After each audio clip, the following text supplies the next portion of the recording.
அஸ்ஸலாமு அலைக்கும் வரஹ்மத்துல்லாஹி வபரகாத்துஹு. அவுது பில்லாஹி மினஷ் ஷைத்தானிர் ரஜீம். பிஸ்மில்லாஹிர் ரஹ்மானிர் ரஹீம். நிறைவுடைய வாழ்வழித்து நெடுநிலத்தை காப்பதற்கு மறையளித்த மன்னவனுக்கே மாபெரும் புகழ் அனைத்தும். அல்லாஹ்வின் பெரும் கிருபையால் நாம் பல பயான்களை பார்த்திருக்கின்றோம். தீனுடைய விஷயங்களை நிறைய கேட்டிருக்கின்றோம். இன்ஷா அல்லாஹ் அல்லாஹு தஆலா நம் அனைவருக்கும் அதன்படி வாழக்கூடிய பாக்கியத்தை தந்தன் புரிவானாக. ஆமீன். நாம் தீனுடைய விஷயங்களை சரியான முறையில் படித்து அதன்படி நடந்து நம்மை வழிகேட்டிலிருந்தும் ஷைத்தானின் பாதையிலிருந்தும் பாதுகாத்து நன்மையில் நிலைத்திருக்க செய்யக்கூடிய இரண்டு விஷயங்கள் முஹம்மது நபி ஸல்லல்லாஹு அலைஹி வஸல்லம் அவர்கள் கூறியிருக்கின்றார்கள். இரண்டு விஷயங்களை நான் விட்டு செல்கின்றேன், அவற்றை நீங்கள் பற்றி பிடித்துக் கொள்ளுங்கள், அப்பொழுது காலமெல்லாம் வழி தவற மாட்டீர்கள். ஒன்று குர்ஆன், இரண்டாவது அல்லாஹுடைய தூதர் முஹம்மது நபி ஸல்லல்லாஹு அலைஹி வஸல்லம் அவர்களை பின்பற்றி வாழக்கூடிய சுன்னத்தான வழிமுறை. உமர் பின் கத்தாப் ரலியல்லாஹு அன்ஹு முஅத்தா இமாம் மாலிக் 1395வது ஹதீஸில் கூறப்பட்டுள்ளது. ஆகவே நாம் பயான்களின் மூலமும் நபி ஸல்லல்லாஹு அலைஹி வஸல்லம் அவருடைய சுன்னத்துக்களை தெரிந்து கொண்டு அதன்படி வாழ்க்கையை மாற்றி நடந்து நல்லபடியாக நடக்க எல்லாம் வல்ல அல்லாஹ் நம் அனைவருக்கும் கிருபை செய்வானாக. ஆமீன். இன்ஷா அல்லாஹ் இன்றைய பயானில் நாம் ஹவாலா, ஒருவரின் கடனை மற்றொருவருக்கு மாற்றுதல் என்பதை பற்றி சஹீஹுல் புகாரி என்ற கிதாபில் உள்ள முஹம்மது நபி ஸல்லல்லாஹு அலைஹி வஸல்லம் அவர்கள் அறிவித்த சில ஹதீஸ்களையும் அல்லாஹு தஆலா குர்ஆனில் கடனை பற்றி என்ன கூறுகின்றான் என்பதை பற்றிய சில வசனங்களையும் இரண்டு பிரிவுகளாக பார்க்கலாம். முதலில் மற்றவர்களுக்கு கடன் மாற்றி கொடுப்பதை பற்றிய குர்ஆனில் உள்ள வசனமும் மற்றும் ஹதீஸ்களும் பார்க்கலாம். இரண்டாவது சூரா 282வது வசனத்தில், நம்பிக்கையாளர்களே, நீங்கள் ஒரு குறித்த தவணையின் மீது உங்களுக்குள் கடன் கொடுத்து கொண்டால் அதை எழுதி கொள்ளுங்கள். தவிர கடன் கொடுத்தவனோ அல்லது வாங்கியவனோ உங்களில் எவர் எழுதிய போதிலும் அதை எழுதுபவர் நீதமாகவே எழுதவும்.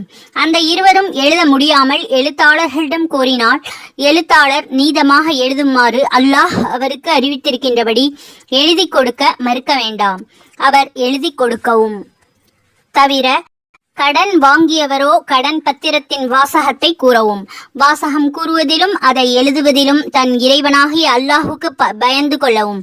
ஆகவே அதில் எதையும் குறைத்துவிட வேண்டாம். வாசகம் கூற வேண்டிய கடன் வாங்கியவர்கள் அறிவற்றவர்களாக அல்லது வாசகம் கூற இயலாத வயோதிகர்களாக அல்லது சிறுவராக அல்லது தானே வாசகம் சொல்ல சக்தியற்ற ஊமை போன்றவர்களாக இருந்தால் அவருடைய பொறுப்பாளர் நீதமாக வாசகம் கூற வேண்டும். மேலும் நீங்கள் சாட்சியாக அங்கீகரிக்கக்கூடிய உங்கள் ஆண்களில் நேர்மையான இருவரை அந்த கடனுக்கு சாட்சியாக்குங்கள். அவ்வாறு சாட்சியாக்க வேண்டிய இருவர் ஆண்களாக இல்லை என்றால் ஒரு ஆணோடு நீங்கள் சாட்சியாக அங்கீகரிக்கக்கூடிய 2 பெண்களை சாட்சியாக்க வேண்டும். ஏனென்றால் பெண்கள் பெரும்பாலும் கொடுக்கல் வாங்கலை அறியாதவர்களாக இருப்பதினால் அந்த 2 பெண்களில் ஒருத்தி மறந்துவிட்டாலும் மற்ற பெண் அவளுக்கு அதை ஞாபகம் ஊட்டுவதற்காக இவ்வாறு செய்யவும். சாட்சிகள் அவர்களுக்கு தெரிந்தவற்றை கூற அழைக்கப்படும் பொழுது சாட்சி கூற மறுக்க வேண்டாம். மேலும் கடன் சிறியதாக இருந்தாலும் பெரியதாக இருந்தாலும் உடனுக்குடன் எழுதி கொள்ளவும். அதன் தவணை வரும் வரை அதை எழுதாமல் சோம்பல் பட்டு இருந்து விடாதீர்கள். கடனை ஒழுங்காக எழுதி கொள்ளவும். இதை அல்லாஹ்விடத்தில் வெகு நீதியானதாகவும் சாட்சியத்திற்கு வெகு உறுதியானதாகவும் கடனின் தொகையையோ அல்லது தவணையையோ பற்றி நீங்கள் சந்தேகப்படாமல் இருக்க மிக்க பக்கபலமாகவும் இருக்கும். ஆனால் நீங்கள் உங்களுக்கிடையில் ரொக்கமாக நடத்தி கொள்ளும் வர்த்தகமாக இருந்தால் அதை நீங்கள் எழுதி கொள்ளாவிட்டாலும் அதனால் உங்கள் மீது குற்றமில்லை. ஆயினும் ரொக்கமாக நீங்கள் வர்த்தகம் செய்து கொண்ட போதிலும் அதற்கும் சாட்சி ஏற்படுத்தி கொள்ளுங்கள். மேலும் தவறாக எழுதுமாறு எழுத்தாளரையோ பொய் கூறும்படி சாட்சியையோ துன்புறுத்தக்கூடாது. அவ்வாறு நீங்கள் துன்புறுத்தினால் நிச்சயமாக அது உங்களுக்கு பெரும் பாவமாகும். ஆதலால் அல்லாஹுக்கு பயந்து கொள்ளுங்கள். அல்லாஹ் கொடுக்கல் வாங்கலை பற்றிய தன்னுடைய சட்டங்களை உங்களுக்கு இப்படியெல்லாம் கற்றுக் கொடுக்கின்றான். மேலும் அல்லாஹ் அனைத்தையும் மிக அறிந்தவன் ஆவான். புகாரி என்ற நூலில் உள்ள சில ஹதீஸ்களை பார்க்கலாம். இறைத்தூதர் முஹம்மது நபி ஸல்லல்லாஹு அலைஹி வஸல்லம் அவர்கள் கூறினார்கள், செல்வந்தன் வாங்கிய கடனை திரும்ப செலுத்தாமல் தவணை கேட்டு இழுத்தடிப்பது அநியாயமாகும். உங்களில் ஒருவரின் கடன் ஒரு செல்வந்தன் மீது மாற்றப்பட்டால் அவர் அதற்கு ஒத்துக்கொள்ளட்டும் என்று அபூ ஹுரைரா ரலியல்லாஹு அன்ஹு அவர்கள் அறிவித்தார்கள். முஹம்மது நபி ஸல்லல்லாஹு அலைஹி வஸல்லம் அவர்கள் கூறினார்கள், செல்வந்தன் வாங்கிய கடனை திருப்பி செலுத்தாமல் தவணை கேட்டு இழுத்தடிப்பது அநியாயமாகும். உங்களில் ஒருவரின் கடன் ஒரு செல்வந்தர் மீது மாற்றப்பட்டால் அவர் ஒத்துக்கொள்ளட்டும் என்று அபூ ஹுரைரா ரலியல்லாஹு அன்ஹு அவர்கள் அறிவித்தார்கள். சலமா பின் அஹ்வா ரலியல்லாஹு அன்ஹு அவர்கள் அறிவித்தார்கள், நாங்கள் முஹம்மது நபி ஸல்லல்லாஹு அலைஹி வஸல்லம் அவர்களிடம் அமர்ந்திருந்த பொழுது ஒரு ஜனாசா கொண்டு வரப்பட்டது. நபி தோழர்கள், நீங்கள் இவர்களுக்கு தொழுகை நடத்துங்கள் என்று முஹம்மது நபி ஸல்லல்லாஹு அலைஹி வஸல்லம் அவர்களிடம் கூறினார்கள்.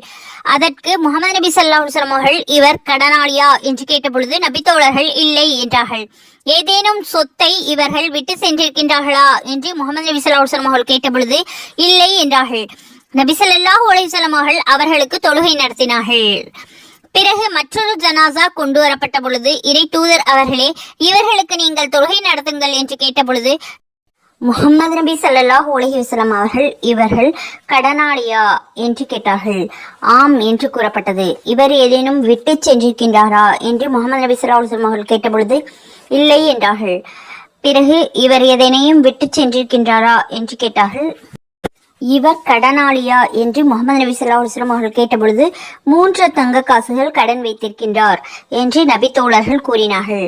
நபி தோழர்கள் கூறிய பிறகு முஹம்மது நபி ஸல்லல்லாஹு அலைஹி வஸல்லம் அவர்கள், உங்களுடைய தோழர்களுக்கு நீங்களே தொழுகை நடத்துங்கள் என்றார்கள்.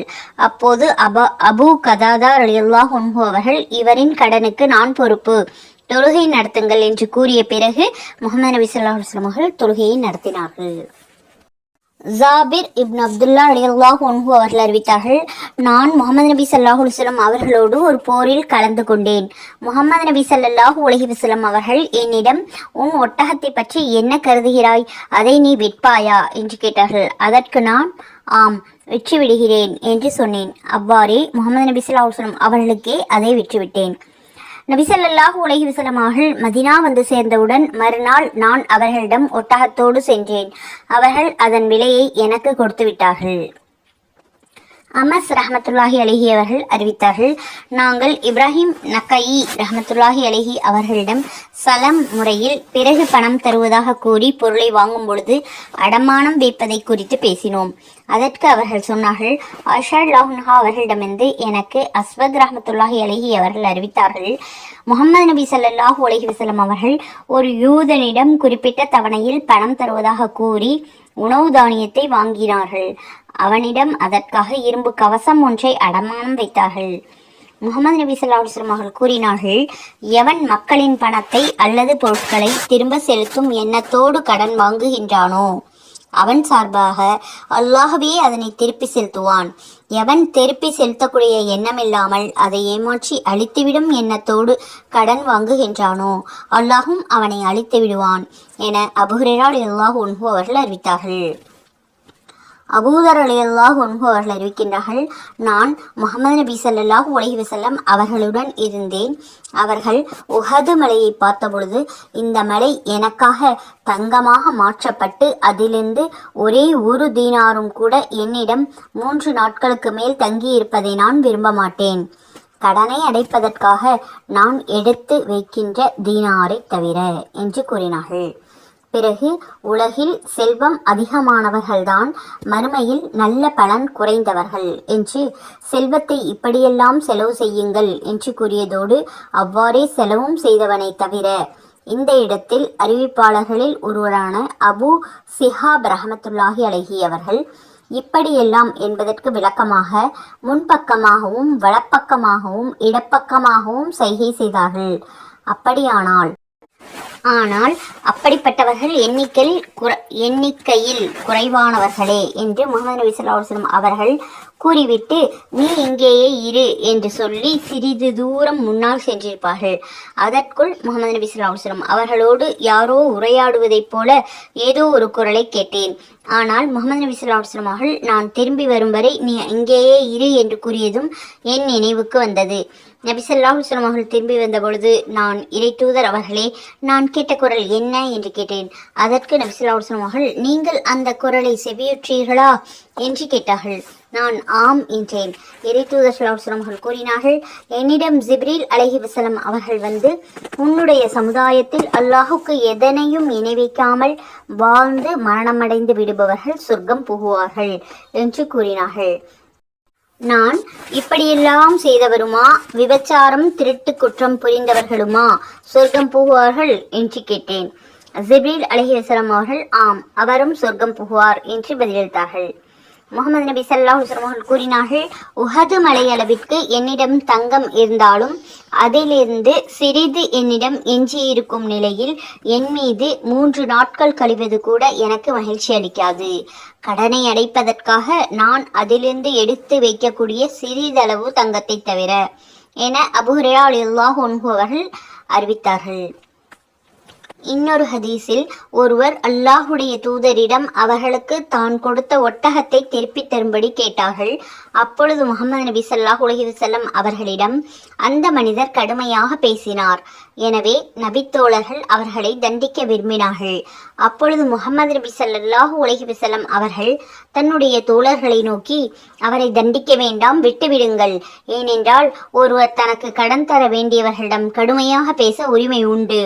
அவருக்காக ஒரு ஒட்டகத்தை வாங்கி அவர்களிடமே கொடுத்து விடுங்கள் என்று கூறினார்கள்.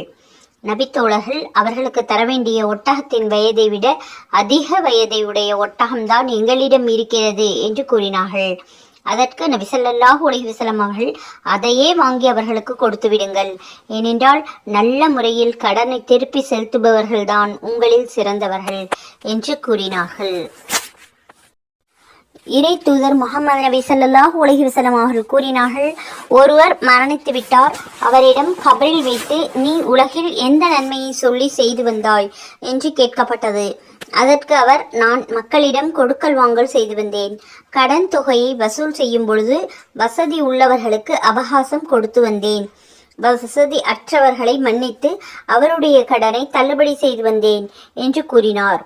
அவருடைய இந்த நல்ல செயல் அங்கீகரிக்கப்பட்டு அவர்களுக்கு மன்னிப்பு அளிக்கப்பட்டது என்று ஹுதைபா ரலியல்லாஹு அன்ஹு அவர்கள் அறிவித்தார்கள்.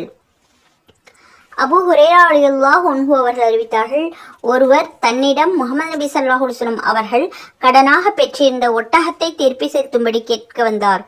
நபி ஸல்லல்லாஹு அலைஹி வஸல்லம் அவர்கள் தன்னுடைய தோழர்களை நோக்கி அவர்களுக்கு கொடுத்து விடுங்கள் என்று கூறினார்கள்.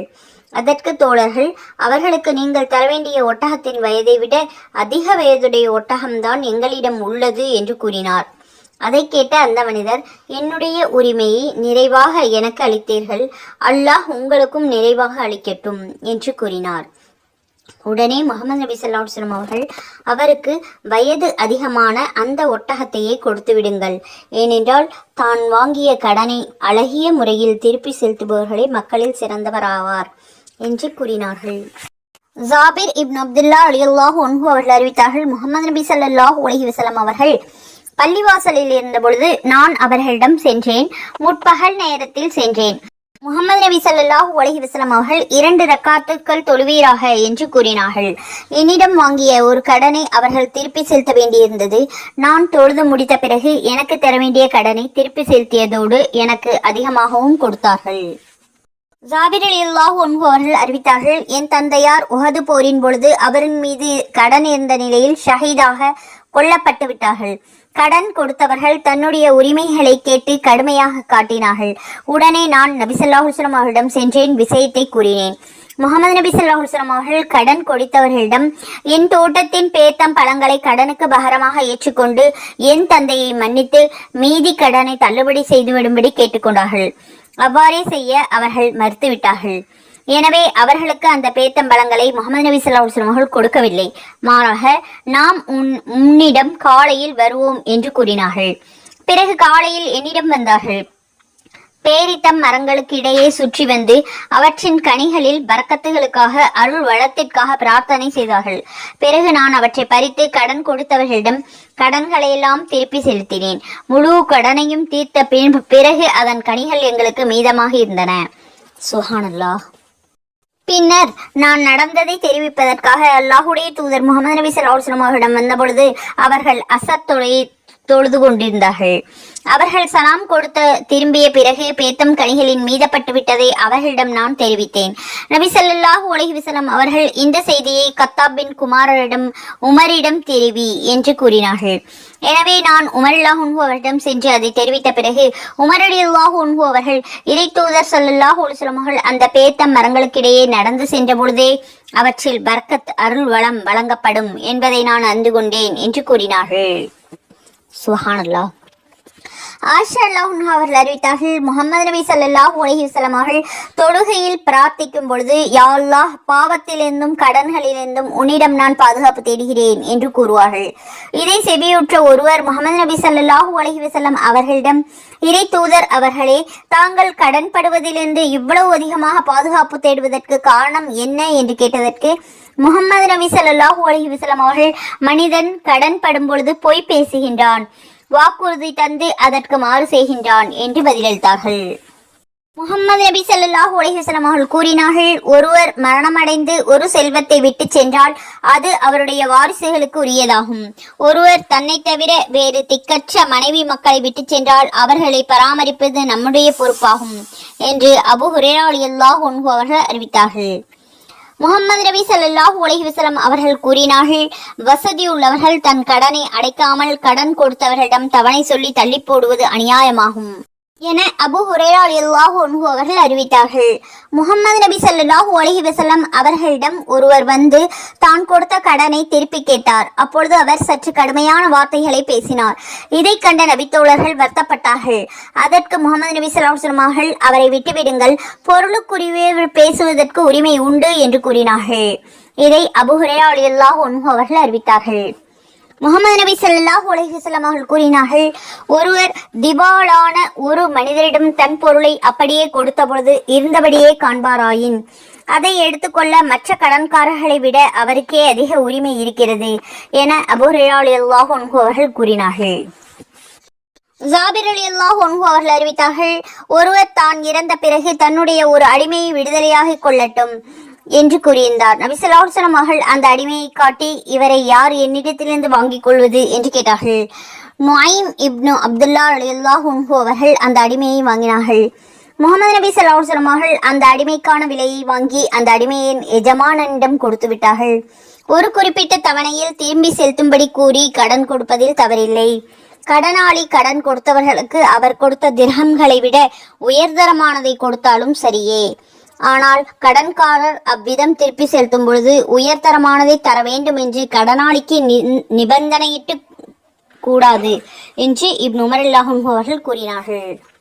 இதுவரை சஹீஹுல் புகாரி என்ற கிதாபில் உள்ள ஹதீஸ்களை பார்த்தோம். சஹீஹ் முஸ்லிம் என்ற கிதாபில் நேர்ச்சையை பற்றி சில ஹதீஸ்களை பார்க்கலாம்.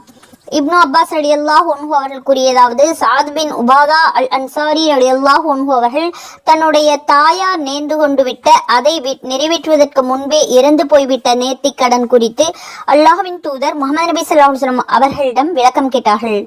அப்பொழுது அல்லாஹ்வுடைய தூதர் முஹம்மது நபி ஸல்லல்லாஹு அலைஹி வஸல்லம் அவர்கள் அவர் சார்பாக, நீங்கள் நேர்த்திக் கடனை நிறைவேற்றுங்கள் என்றார்கள். இந்த ஹதீஸ் 3 அறிவிப்பு தொடர் வழியாக வந்துள்ளது. அப்துல்லா பின் உமர் ரலியல்லாஹு அன்ஹு அவர்கள் கூறியதாவது, ஒரு நாள் அல்லாஹ்வுடைய தூதர் முஹம்மது நபி ஸல்லல்லாஹு அலைஹி வஸல்லம் அவர்கள் நேர்த்திக் கடன் செய்ய வேண்டாம் என்று எங்களுக்கு தடை விதிக்கலானார்கள். நேர்த்திக் கடன் விதியில் உள்ள எதையும் மாற்றிவிடாது. நேர்த்திக் கடன் மூலம் கஞ்சனிடமிருந்து செல்வம் வெளிக்கொண்டு வரப்படுகிறது, அவ்வளவுதான் என்று சொன்னார்கள். முஹம்மது நபி ஸல்லல்லாஹு அலைஹி வஸல்லம் அவர்கள் கூறினார்கள், நேர்த்திக் கடன் விதியில் எதையும் துரிதப்படுத்தவும் செய்யாது, தாமதப்படுத்தவும் செய்யாது. நேர்த்திக் கடன் மூலம் கஞ்சனிடமிருந்து செல்வம் ஏழைக்கு வெளிக்கொண்டு வரப்படுகிறது, அவ்வளவுதான். இதை இப்னு உமர் ரலியல்லாஹு அன்ஹு அவர்கள் அறிவிக்கின்றார்கள். முஹம்மது நபி ஸல்லல்லாஹு அலைஹி வஸல்லம் அவர்கள் கூறினார்கள், ஆதமின் மகனுக்கு மனிதனுக்கு அல்லாஹ் விதியாக்காத எதையும் நேர்த்திக்கடன் அவனுக்கு கொண்டு வந்து சேர்க்காது. மாறாக விதியை ஒத்ததாகவே நேர்த்திக்கடன் அமையும். அதன் மூலம் கஞ்சனிடமிருந்து அவன் வெளிக்கொண்டு வர விரும்பாத வெளிக்கொணரப்படுகிறது என்று அபூ ஹுரைரா ரலியல்லாஹு அன்ஹு அவர்கள் கூறியிருக்கின்றார்கள். இது மேலும் 3 அறிவிப்பு தொடர்களில் வழியாகவும் வந்திருக்கின்றது. இம்ரான் பின் ஹுசைன் ரலியல்லாஹு அன்ஹு அவர்கள் கூறியதாவது, சகீப் குலத்தார் பனு உகைல் குலத்தாருக்கு நட்பு குலத்தினராய் இருந்தார்கள். இந்த நிலையில் சகீப் குலத்தார்கள் அல்லாஹ்வுடைய தூதர் முகமது நபி ஸல்லல்லாஹு அலைஹி வஸல்லம் அவருடைய தோழர்களில் 2 பேரை சிறைப்பிடித்து சென்றார்கள். பதிலுக்கு அல்லாஹ்வுடைய தூதர் முகமது நபி ஸல்லல்லாஹு அலைஹி வஸல்லம் அவர்கள் தோழர்கள் பனு உகைல் குலத்தாரில் ஒருவரை சிறைப்பிடித்து வந்தார்கள். அவரோடு அல்ஃபா எனும் ஒட்டகத்தையும் பிடித்து கொண்டு வந்தார்கள். அந்த கைதி கட்டி வைக்கப்பட்டிருந்த இடத்திற்கு அல்லாஹ்வுடைய தூதர் முகமது நபி ஸல்லல்லாஹு அலைஹி வஸல்லம் அவர்கள் வந்தார்கள். அவர் முஹம்மதே ஸல்லல்லாஹு அலைஹி வஸல்லம் என்று அழைத்தார். அல்லாஹ்வுடைய தூதர் ஸல்லல்லாஹு அலைஹி வஸல்லம் அவர்கள் அவரிடம் வந்து, என்ன விஷயம், உமக்கு என்ன ஆயிற்று என்று கேட்டார்கள். அதற்கு அவர், ஏன் என்னை சிறைப்பிடித்தீர்கள்? ஹாஜிகளை முந்திச் செல்லும் அல்ஃபா ஒட்டகத்தையும் ஏன் பிடித்தீர்கள் என்று கேட்டார்கள். அவருக்கு மதிப்பு கொடுத்து அல்லாஹ்வுடைய தூதர் முகமது நபி ஸல்லல்லாஹு அலைஹி வஸல்லம் அவர்கள், உன்னுடைய நட்பு குலத்தார் சகீப் செய்த குற்றத்திற்காகவே உன்னை சிறைப்பிடித்தேன் என்று கூறிவிட்டு திரும்பி சென்றார்கள். பிறகு மீண்டும் அவர் முஹம்மதே ஸல்லல்லாஹு அலைஹி வஸல்லம் என்று அழைத்தார்கள். அல்லாஹ்வுடைய தூதர் ஸல்லல்லாஹு அலைஹி வஸல்லம் அவர்கள் இரக்கமும் கருணையும் உடையவர்களாக விளங்கினார்கள். எனவே அவரிடம் திரும்பி வந்து, என்ன விஷயம் என்று கேட்டார்கள். அவர், நான் ஒரு முஸ்லிம் என்றார். அல்லாஹ்வின் தூதர் ஸல்லல்லாஹு அலைஹி வஸல்லம் அவர்கள் அவர் உண்மையிலேயே முஸ்லிமாகவில்லை என்பதை அறிந்து, நீ சிறைப்பிடிப்பதற்கு முன் சுதந்திரமாக முடிவெடுக்கும் நிலையில் இருந்த பொழுது இதை நீ சொல்லியிருந்தால் முழு வெற்றி பெற்றிருப்பாய், சிறைப்பிடிக்கப்பட்டிருக்கப்பட்ட மாட்டாய் என்று கூறிவிட்டு திரும்பி சென்றார்கள். மறுபடியும் அவர் முஹம்மதே ஸல்லல்லாஹு அலைஹி வஸல்லம் என்று அழைத்தார்கள். அல்லாஹ்வுடைய தூதர் முஹம்மது நபி ஸல்லல்லாஹு அலைஹி வஸல்லம் அவர்கள் அவரிடம் வந்து, என்ன விஷயம் என்று கேட்டார்கள். நான் பசியோடு இருக்கின்றேன், எனக்கு உணவளியுங்கள். தாகத்தோடு இருக்கின்றேன், தண்ணீர் புகட்டுங்கள் என்று கேட்டார்கள். அதற்கு அல்லாஹ்வுடைய தூதர் முகமது நபி ஸல்லல்லாஹு அலைஹி வஸல்லம் அவர்கள், இது உன் அடிப்படை தேவை, இதை நாம் நிறைவேற்றுவோம் என்று பதிலளித்தார்கள். பிறகு அந்த கைதி சிறைப்பிடிக்கப்பட்ட அந்த 2 முஸ்லிம் மனிதர்களுக்கு பகரமாக விடுதலை செய்யப்பட்டார். பின்னர் அன்சாரிகளில் ஒரு பெண்மணி எதிரிகளால் சிறைப்பிடிக்கப்பட்டார். அதை அல்ஃபா எனும் ஒட்டகம் எதிரிகளால் ஓட்டி செல்லப்பட்டது. எதிரிகளால் சிறைப்பிடிக்கப்பட்ட அந்த பெண் கட்டி வைக்கப்பட்டிருந்தார். அந்த எதிரிகள் இரவில் தன் கால்நடைகளை தன்னுடைய வீடுகளுக்கு முன்னால் ஓய்வெடுக்க விட்டிருப்பார்கள். ஒரு இரவில் அந்த பெண் கட்டை அவிழ்த்து கொண்டு அங்கிருந்த ஒட்டகங்களிடம் அவற்றில் ஒன்றில் ஏறி தப்பிக்க வந்தார். ஒவ்வொரு ஒட்டகத்தை அவர் நெருங்கும் பொழுதும் அது கத்தியது. உடனே அதை விட்டு விடுவார். இறுதியில் அல்ஃபா எனும் அந்த ஒட்டகத்திடம் அவர் வந்தபொழுது அது கத்தவில்லை. அவர் ஒடுங்கி நடக்கும் ஒட்டகம் என்று கூறிக்கொண்டார். அதன் முதுகின் ஓரப்பகுதியில் அமர்ந்து அதை விரட்டினார். அது நடக்கலாயிற்று. எதிரிகளுக்கு அவர் தப்பிச் செல்லும் விவரம் தெரியவே அவர்களை தேடினார்கள். ஆனால் அவர்களிடமிருந்து அவர் தப்பிவிட்டார். அப்பொழுது அந்த பெண்மணி, என்னை அல்லாஹ் இந்த ஒட்டகத்தின் மூலம் காப்பாற்றிவிட்டால் இதை அல்லாஹ்வுக்காக அறுத்து பலியிடுவேன் என்று நேர்ந்து கொண்டார். அது அல்லாஹ்வின் தூதர் முகமது நபி ஸல்லல்லாஹு அலைஹி வஸல்லம் அவருடைய ஒட்டகம் என்பது அவர்களுக்கு தெரியாது. அவர் மதீனா வந்து சேர்ந்த பொழுது அதை அடையாளம் கண்டுகொண்ட மக்கள், அல்ஃபா அல்லாஹ்வுடைய தூதர் ஸல்லல்லாஹு அலைஹி வஸல்லம் அவருடைய ஒட்டகம் கிடைத்து விட்டது என்று கூறினார்கள். அப்பொழுது அந்த பெண்மணி, இதன் மூலம் அல்லாஹ் என்னை எதிரிகளிடமிருந்து காப்பாற்றினால் இதை நான் அத்து பலியிடுவேன் என தேர்ந்துள்ளேன் என்று தெரிவித்தார்கள். அப்போது அல்லாஹ்வுடைய தூதர் முகமது நபி ஸல்லல்லாஹு அலைஹி வஸல்லம் அவர்கள், அல்லாஹ் தூயவன், அவள் காட்டிய நன்றி கடன் மிக மோசமானது.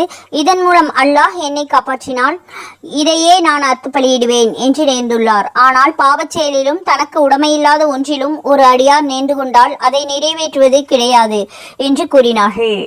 இபின் ஸுஹர் அஸ்-ஸாதி ரஹ்மத்துல்லாஹி அலைஹி அவர்களது அறிவிப்பில், அல்லாஹ்வுக்கு மாறு செய்வதில் நேர்த்தி கடன் கிடையாது என்று கூறினார்கள் என்று இடம்பெற்றுள்ளது. இம்ரான் பின் ஹுசைன் ரலியல்லாஹு அன்ஹு அவர்களிடம் மேலும் 3 அறிவிப்பு தொடர்களிலும் வந்திருக்கின்றது. அவற்றில் ஹம்மாத் பின் சயீத் ரஹ்மத்துல்லாஹி அலைஹி அவர்களது அறிவிப்பில், அல்ஃபா எனும் ஒட்டகம் பனு உகைல் குலத்தைச் சேர்ந்த ஒருவருக்கு சொந்தமாக இருந்தது. ஹஜ் யாத்ரீகள் முந்திச் செல்லும் ஒட்டகமாகவும் அது இருந்தது என்று காணப்படுகிறது. மேலும் அதில் நல்ல அனுபவமுள்ள பணிந்து செல்லக்கூடிய ஒட்டகத்திடம் அந்த பெண்மணி வந்தார் என்று இடம்பெற்றுள்ளது. அப்துல் வஹாப் அஸ்-ஸகவி ரஹ்மத்துல்லாஹி அலைஹி அவர்களது அறிவிப்பில், அது பயிற்சியளிக்கப்பட்ட ஒட்டகமாகும் என்று காணப்படுகிறது. அனஸ் ரலியல்லாஹு அன்ஹு அவர்கள் கூறியதாவது, ஒரு முதியவர் தன்னுடைய 2 புதல்வர்களுக்கு இடையே தொங்கியபடி நடந்து வந்ததை கண்ட முஹம்மது நபி ஸல்லல்லாஹு அலைஹி வஸல்லம் அவர்கள், இவருக்கு என்ன நேர்ந்தது என்று கேட்டார்கள். மக்கள், இவர் கஅபாவை நடந்து செல்வதாக நேர்ந்திருக்கின்றார் என்று கூறினார்கள். அதற்கு முஹம்மது நபி ஸல்லல்லாஹு அலைஹி வஸல்லம் அவர்கள், பெரியவரே, வாகனத்தில் ஏறி செல்வீராக. தம்மைத்தாமே வேதனை செய்து கொள்ளும் நீரோ உமது நேர்த்தி கடனோ அல்லாஹுக்கு தேவையில்லை என்று சொன்னார்கள்.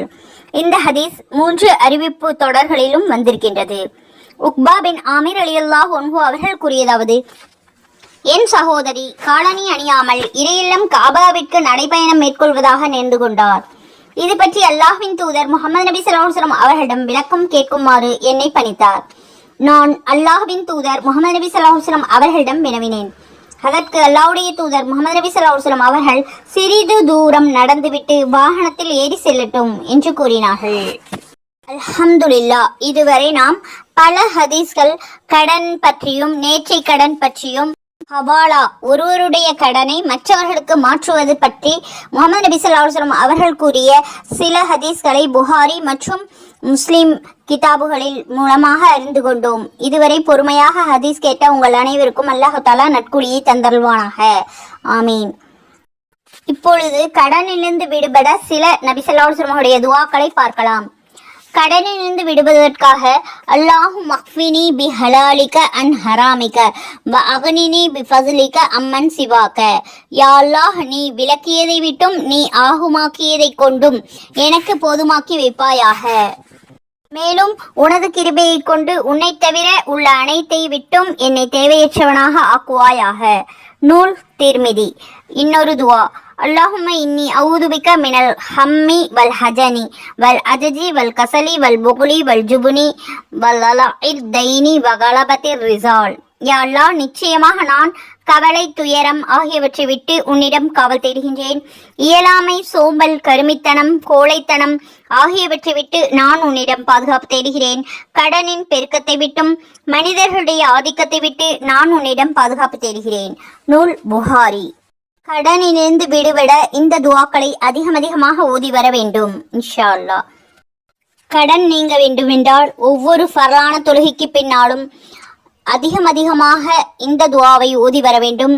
மேலும் சூரத்துல் பக்கராவில் உள்ள ஆயத்துல் குர்சியை ஓத வேண்டும். அத்தோடு சூரா அஹ்ராஃபில் 54, 55, 56 ஆகிய வசனங்களையும் ஓதிக்கொள்ள வேண்டும். இவைகள் ஓதி வந்தால் கடனிலிருந்து பாதுகாப்பு கிடைக்கும். துஆ, அல்லாஹும்ம உகத்திமு இலைக்க வ பைன தாலிக குல்லிஹி. இந்த சொற்றொடரோடு ஆயத்துல் குர்சியை இணைத்து முழுமையாக ஓத வேண்டும். அத்தோடு சூரா ஆரஃபில் உள்ள 54, 55, 56 ஆகிய வசனங்களையும் சேர்த்து ஓத வேண்டும். இவ்வாறு இணைத்து ஓதினால் கடன்களிலிருந்து பாதுகாப்பு கிடைக்கும் இன்ஷா அல்லாஹ். இன்னொரு முறை, இரவில் ஒழுவோடு படுக்கையில் படுத்து 170 தடவை ஆயத்துல் குர்சியை ஓதிக்கொள்ள வேண்டும். ஓதுவதற்கு முன்பாகவும் பின்பாகவும் 11 முறை ஸலவாத்துகளை ஓதிக்கொள்ள வேண்டும். இவ்வாறு 40 நாட்கள் தொடர்ந்து செய்து கொள்ள வேண்டும் இன்ஷா அல்லாஹ். அல்லாஹு தஆலா கடனை நீக்கி வைப்பான். அல்லாஹு தஆலா குர்ஆனின் முறைப்படி கடன்களை நீக்க அல்லாஹ்விடம் துஆ செய்து கொண்டே இருக்க வேண்டும். மேலும் கடன் தொல்லை நீங்க வேண்டுமானால் இந்த வசனங்களை காலை மாலை 7 தடவை ஓதி வந்தாலும் இன்ஷா அல்லாஹ் வறுமை நீங்கி கடன் நீங்கி செழிப்படையலாம். அந்த வசனங்கள், குலில்லாஹும்ம மாலிகல் முல்கி தூதியல் முல்க மன் தஷாஉ வ தன்சிஉல் முல்க மிம்மன் தஷாஉ வ துஇஸ்ஸு மன் தஷாஉ வ துதில்லு மன் தஷாஉ பியதிகல் கைர் இன்னக அலா குல்லி ஷைஇன் கதீர். தூளிசுல் லைல ஃபின் நஹாரி வ தூளிசுன் நஹார ஃபில் லைலி வ துக்ரிசுல் ஹய்ய மினல் மய்யிதி வ துக்ரிசுல் மய்யித மினல் ஹய்யி வ தர்சுகு மன் தஷாஉ பிகைரி ஹிசாப். மூன்றாவது சூராவின் 26, 27 ஆகிய வசனங்கள். இந்த ஆயத்துக்களின் பொருள், நபியே ஸல்லல்லாஹு அலைஹி வஸல்லம் பிரார்த்தித்து கூறுவீராக, எங்கள் அல்லாஹ்வே, ஆட்சிகளுக்கெல்லாம் அதிபதியே, நீ விரும்பியவர்களுக்கு ஆட்சியை கொடுக்கின்றாய், நீ விரும்பியவர்களிடமிருந்து ஆட்சியை நீக்கி விடுகின்றாய், நீ விரும்பியவர்களை கண்ணியப்படுத்துகிறாய், நீ விரும்பியவர்களை இழிவுபடுத்துகிறாய். நன்மைகள் அனைத்தும் உன் கையில் இருக்கின்றன. நிச்சயமாக நீ அனைத்தின் மீதும் பேராற்றல் உடையவன் ஆவாய். சுப்ஹானல்லாஹ். அடுத்த ஆயத்து 27. நீதான் இரவை பகலில் நுழைய வைக்கின்றாய், நீதான் பகலை இரவில் நுழைய வைக்கின்றாய். இறந்ததிலிருந்து உயிர் உள்ளதை வெளியாக்கக்கூடியவனும் நீயே, உயிர் உள்ளதிலிருந்து இறந்ததை வெளியாக்குவதும் நீயே. நீ விரும்பியவர்களுக்கு கணக்கின்றி அளிக்கின்றாய். சுப்ஹானல்லாஹ். இந்த ஆயத்துக்களை காலை மாலை 7 முறை ஓதி வந்தால் இன்ஷா அல்லாஹ் அல்லாஹ் தஆலா நம்முடைய கடன் தொல்லைகளை விட்டு நீக்கி வறுமையை நீக்கி வைப்பான். அல்லாஹ் தாலா நம் அனைவருக்கும் கேட்டதின்படி அமல் செய்யக்கூடிய பாக்கியத்தை தந்தருள்வானாக. ஆமீன். உடல் ஆரோக்கியத்தையும் உள்ள நலத்தையும் தந்தருள்வானாக. ஆமீன். ஹதீஸ்களை அதிகமாக கேட்கக்கூடிய பாக்கியத்தை தந்தருள்வானாக. ஆமீன். கேட்டத்தை மற்றவர்களுக்கும் எத்தி வைக்கக்கூடிய பாக்கியத்தை அல்லாஹ் தாலா நம் அனைவருக்கும் தந்தருள்வானாக. ஆமீன். கடன் தொல்லையிலிருந்து நீக்கி வைப்பானாக. ஆமீன். உடல் ஆரோக்கியத்தையும் உள்ள நலத்தையும் தந்தருள்வானாக. ஆமீன்.